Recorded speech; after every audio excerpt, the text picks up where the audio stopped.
Assalamu alaikum students. In this video we will discuss about the types of quantitative variable.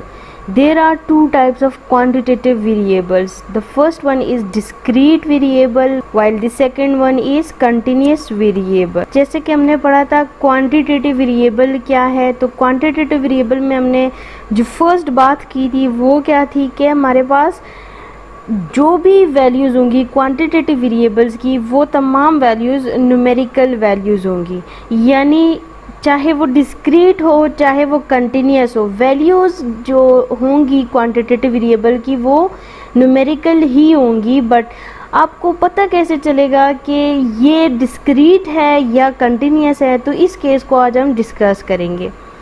तो first हमारे पास discrete case है, ठीक है। Discrete case हम कैसे पता चलेगा, तो देखिए discrete variable are countable in a finite amount of time. For example, you can count the money in your bank account. अच्छा, जो countable means जिनको हम काउंट कर सके, ठीक है। जैसे कि यहाँ पे एग्जांपल है हमारे पास कि आपके बैंक अकाउंट में जितने भी मनी है आप उनको क्या काउंट कर सकते हो, तो ये क्या हो गया, ये आपके पास डिस्क्रीट वेरिएबल हो गए, ठीक है। इसी तरीके से हमारे पास अगर हम एग्जांपल ले लें number of students in a classroom, तो ये हमारे पास क्या है, काउंटेबल डिस्क्रीट वेरिएबल है। क्यों? क्योंकि एक ही क्लास में तमाम स्टूडेंट्स को काउंट करना कोई मुश्किल बात बिल्कुल भी नहीं है, फिंगर टिप्स पे हम काउंट कर सकते हैं, ठीक है। Number of professor in a college, ये भी डिस्क्रीट वेरिएबल है बिकॉज हम काउंट कर सकते हैं। तो वो तमाम इस तरह के एग्जाम्पल जो आप काउंट कर सकें वो क्या कहलाते हैं, वो डिस्क्रीट वेरिएबल कहलाते हैं। और जाहिर सी बात है इन तमाम ये जो भी एग्जांपल हम ले रहे हैं इनकी हमारे पास कोई ना कोई न्यूमेरिकल वैल्यू होगी, ठीक है। अच्छा, सेकंड इसमें हमारे पास क्या है कि there is no decimal value, no fraction. अच्छा, हमारे पास कोई डेसिमल वैल्यू डिस्क्रीट केस में नहीं होगी। डेसिमल मीन्स के जो पॉइंट्स की वैल्यूज होती है, लाइक हम कहते हैं कि 5.4, तो इस तरह की वैल्यूज़ जो है वो हमारे पास डिस्क्रीट के केस में नहीं होंगी। क्यों? क्योंकि आप खुद सोचें कि हम कह रहे हैं कि number of student in a class, अगर मैं कहूँ कि number of student in a class मेरे पास है 5.4, तो ये तो कोई बात ना हुई ना, दिस इज़ नॉट पॉसिबल। सो जो इस तरह के जितने भी डेसिमल्स के एग्जाम्पल्स हैं वो हमारे पास डिस्क्रीट के केस में नहीं आते, यानी डिस्क्रीट में आपके पास कोई डेसिमल पॉइंट नहीं होता, ठीक है।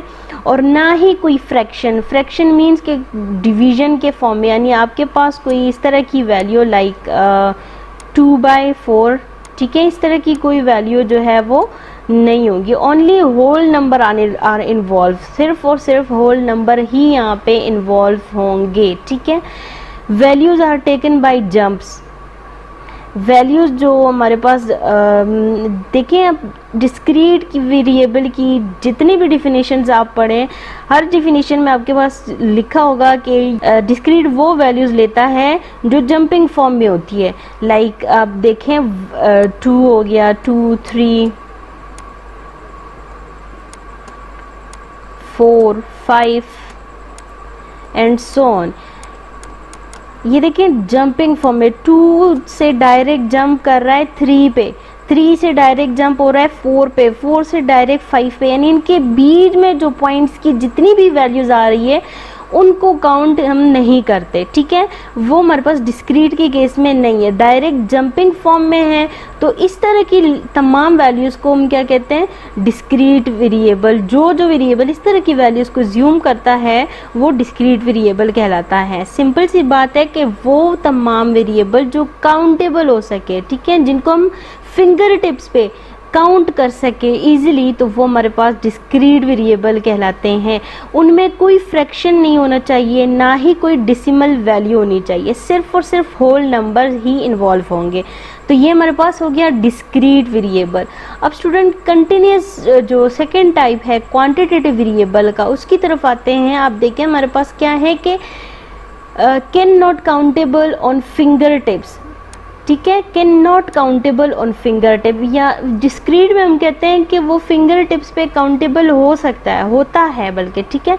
लेकिन कंटिन्यूस में क्या कि जो आपके पास काउंट ना हो सके वो कंटिन्यूस वेरिएबल, यानी ऑलवेज एक्सप्रेस्ड इन रेंज और इंटरवल, जो रेंज और इंटरवल से एक्सप्रेस किए जाएं, ठीक है। किसी रेंज फॉर्म में हमें गिवन हो तो वो क्या कहलाते हैं, कंटिन्यूस वेरिएबल, मेजरेबल। एग्जाम्पल अब देखिए, एग्जाम्पल क्या कि अगर हम बात करें कि सेकेंड ईयर के स्टूडेंट्स हैं और उनकी क्लास में जो जितने भी स्टूडेंट्स हैं उनकी हाइट जो है, उनकी हाइट हमारे पास है 5.4 से लेकर 6.5 तक। तो आप देखिए ये मेरे पास क्या है, एक इंटरवल फॉर्म में है कि नहीं, एक रेंज गिवन है कि इतने इस रेंज से लेकर इस रेंज तक के हाइट वाले तमाम स्टूडेंट जो है वो इस क्लास में लाई कर रहे हैं, ठीक है। इसी तरीके से अगर हम सेकेंड ईयर के स्टूडेंट्स की वेट की बात करें कि उनका वेट जो है वो 54 से लेकर 75 तक है, तो ये सब क्या है, ये हमारे पास कंटिन्यूस वेरिएबल है कि आपके पास रेंज और इंटरवल, और आप देखिए इनको हम क्या करते हैं, मेजर करते हैं, ठीक है। तो यानी सिंपल सी बात हो गई कि डिस्क्रीट में हम काउंट करते हैं और कंटिन्यूस में हम मेजर करते हैं। इसी तरीके से कुछ इससे related examples and like temperature हो गया, BP, length, amount of rainfall etcetera, इस तरह के जितने भी एग्जांपल वो कंटिन्यूस वेरिएबल कहलाते हैं। There must be decimal and fraction, और जो कंटिन्यूस वेरिएबल इसमें डेसिमल और फ्रैक्शन मस्ट होगा, ठीक है। यानी वैल्यूज डेसिमल और फ्रैक्शन में हो सकती हैं, जबकि डिस्क्रीट में ऐसा नहीं था। सो स्टूडेंट्स, आई होप ये आसान सा टॉपिक आप लोग को समझ आ गया होगा। अगर आपको इसमें कहीं पे भी प्रॉब्लम है तो आप कमेंट सेक्शन में पूछ सकते हैं। Thank you so much for watching.